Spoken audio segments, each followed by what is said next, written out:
Hey, I'm Jarrod Dickenson, and welcome to the Blues Kitchen.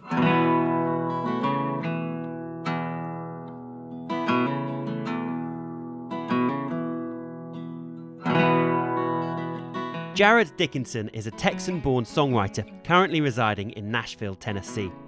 In his own words, his slightly spooky melodies and lyrics invoke a Midwestern post-war America, when cars ran on leaded gas, television hadn't yet kidnapped the country's imagination, and men wore hats every day. We chat about his ace new record, Ready the Horses, recorded in the south of England at Echo Zoo Studios.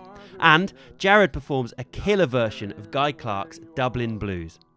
And while you're watching, subscribe to the channel for regular episodes of the Blues Kitchen Presents. Jarrod, welcome to the Blues Kitchen. Thanks for having me. No worries, man. How you doing? Yeah, doing good. Doing really good, yeah. How's your little jaunt around the UK going at the moment? It's been great so far, yeah. We've been out with Ethan Johns, doing some dates with him and the Black Eyed Dogs, which is, it's been a real thrill. Well, I've got to say, congratulations on Ready the Horses. Thank you. We love the record. It's been spinning on the turntable somewhat for the last few weeks. But maybe you could tell us a little bit about how that record came to be. Yeah, it's kind of the little record that could. We were over in December of 2015 doing a tour with the Waterboys. Oh, really? And I grew up with that stuff. Oh, we had such a blast on that run. And we had a five-piece band piled into a tiny van, stayed in every travel lodge that the UK has. And yeah, just had an absolute blast. And the day after the tour ended in London, we went down to a studio in Eastbourne, the Sunshine Coast, as it were, and just piled into this great studio called Echo Zoo that's run by a guy named Dave Lynch. Yeah. He's friends with one of my good friends called David Ford, who's a brilliant songwriter, Eastbourne native. But he had just gotten this old Atari 2-inch tape machine, and we all just piled into the studio and played the tunes live while the tape machine ran, and had an absolute blast. Oh man, it was so much fun. Most fun I've ever had in a recording environment. And was it a kind of live-in, like really live and breathe the record for a week or so? I mean, it was very quick actually. We were tracking, I think, for 3 days, living in the flat that was right above the studio, and yeah, there were long days, but to me anyway, it didn't feel like it. You know, it went by in a flash. It's interesting because listening to the record, I hadn't considered for a moment it was recorded in this country. Yeah. You know, I just automatically assumed that it would have been, somewhere in Nashville or Austin or something like that because of the sound of the music that you create. So do you think it had a direct influence on you recording in England, or is it just like the band were hot, we're off the road, we could have gone in any room and it would have sounded great? I don't know if we could have gone in any room. That studio, and Dave in particular as an engineer, he knows what he's doing, and that room sounds great, and the gear that he's got there is great. So I think that played a big part. But as far as the music goes in the band, it was about half and half Brits and Americans in the band, and we all listen to the same stuff for the most part. We all love old rock and roll and old soul and blues, and we were all coming from a similar place. I think in that sense we could have been anywhere and it would have sounded the same. Yeah. But you're based in Nashville now? We are now, yeah. At the time, we were still living in New York, my wife and I. I was in Brooklyn for about 5 years. Whereabouts in Brooklyn? In Brooklyn Heights. Nice. Yeah. Nice spot. I lucked out. I was the guy that moved in, and everybody said, "Oh, great, got a poor musician moving into the neighborhood." But I loved it. I still do miss it like crazy. But really, don't miss the rent. Right. And when you moved down to Nashville, was it welcoming moving into that music scene? Yeah, I mean, we're still kind of finding our way in the scene, to be honest. We're on the road more than anything else, which is part of why it made sense to move down. Yeah. We were fortunate in that a lot of our friends from New York moved down at the same time. Oh, really? So we've kind of got our little crew down there, which is great. But Nashville's been good. It's a change of pace. So what's next? Have you got another album in the running? Yeah, we've actually got an EP that's going to come out in January that I'm pretty excited about. I decided to do a project of songs from fellow Texas-born artists. It's 5 tunes, all covers, which is something I've never done really. Just wanted to pay tribute to some of the. That's a great idea. Yeah, there are so many artists that have come from Texas. So can you give us a little bit of a sneak peek as to what you're going to be covering? Yeah, well, I think I'll do one today, actually. There's a Guy Clark tune called Dublin Blues that's going to be on it, which is a song that I've been singing now for a couple of years. And Guy Clark in particular has been such a huge influence on me as a songwriter. Excuse my ignorance, but I don't know too much about Guy Clark. I do know that tune. He never reached any great heights to speak of as an artist. Now, I think he's incredibly well respected among songwriters. A musician's musician. Yeah, and would certainly sell a lot of tickets if he went somewhere, but he was never a superstar, you know. Yeah. And I'm not sure he wanted to be.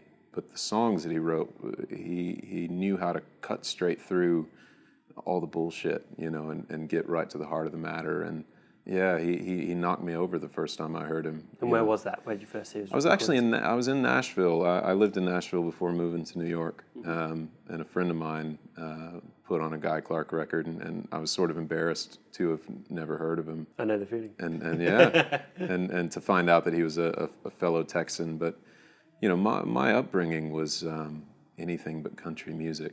What was it? What was on the stereo at home? Well, my dad was a product of the '60s. He was a hippie kid, and so I grew up listening to his record collection, which was the Beatles, the Stones, the Who, Derek and the Dominoes. So that's what I was listening to as a kid. That and the blues. You know, Eric Clapton and Stevie Ray Vaughan led me to Howlin' Wolf and Muddy Waters and B.B. King, and so that was what I was into. You know, and if it was country music, I was not interested at all. Ran a mile. Yeah, absolutely. So was there a moment where country music kind of connected with you? It's like, right, was there one artist or one tune? It's like, I get this now, I'm in. Well, Guy Clark would probably be it, you know. I mean, to be honest, I'm still far from a country music aficionado. Yeah, it's some of it's brilliant, and there are some incredible songwriters that have come through that genre, and I respect the ones that did, like Guy Clark or like Townes Van Zandt or Willie Nelson or you know, these kind of guys. But it's still not what I grew up with. It's still not who I am. But Guy Clark seems to kind of transcend country music. You know, it's music that anyone can kind of latch onto, I think, and songs that kind of tug at your heart a bit. And the tune that you're going to perform for is Dublin Blues. Is there any particular attachment to that tune that you have? It's one of the earliest ones of his that I heard that really kind of grabbed me. But I think some of the lines in that song are just absolutely brilliant. There's a verse where he says, I have seen the David and seen the Mona Lisa too, and I've heard Doc Watson sing Columbus Stockade Blues, which I think is absolutely brilliant because he's talking about these masterpieces of art. With the David and Mona Lisa, and then saying this folk tune by this bluegrass singer is right on par with that. Yeah, absolutely. You know, which I think is incredible and true. You know, music is right there with the greatest works of art out there. And what a cool way to say that. That is brilliant.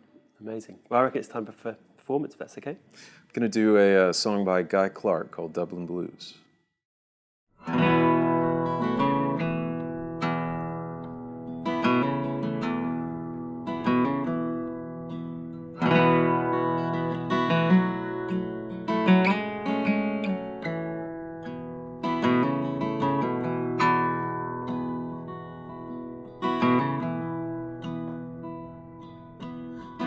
I was in Austin,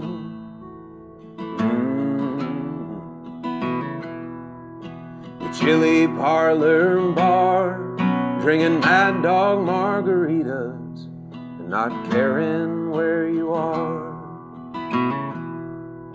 And here I sit in Dublin,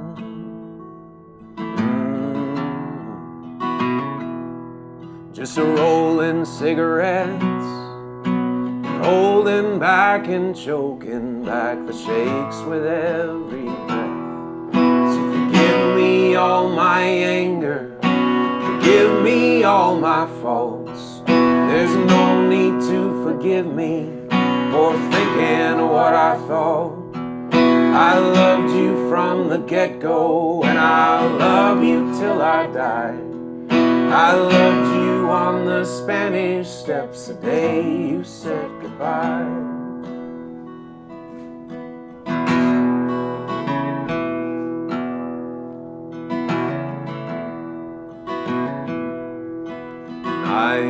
just a poor boy.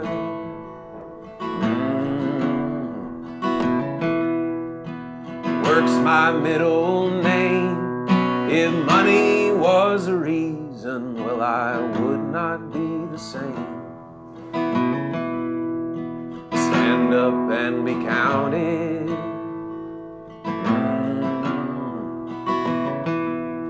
I'll turn and face the truth. I can walk away from trouble, but I can't walk away from you. So forgive me all my anger, forgive me all my faults. There's no need to forgive me for thinking what I thought. I loved you from the get-go, and I'll love you till I die. I loved you on the Spanish Steps the day you said goodbye.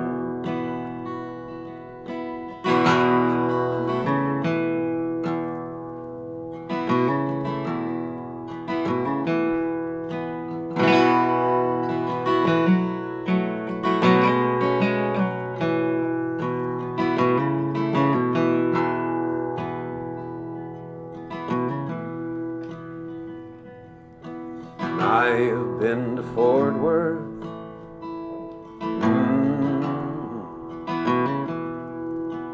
I have been to Spain. I have been too proud to come in out of the rain. I have seen the David.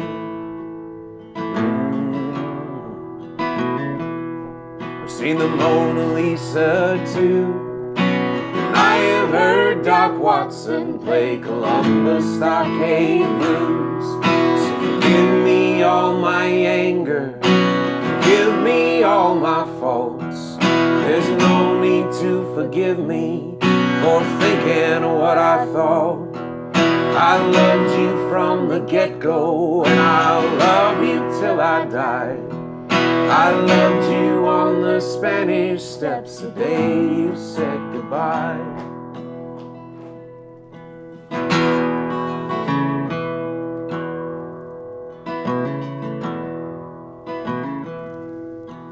Wish I was in Austin.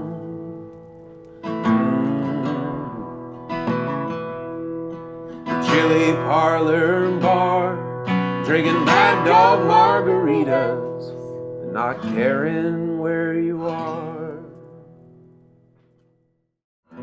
Subscribe to The Blues Kitchen for live performances and interviews with the hottest blues, soul, country and roots musicians in the world today.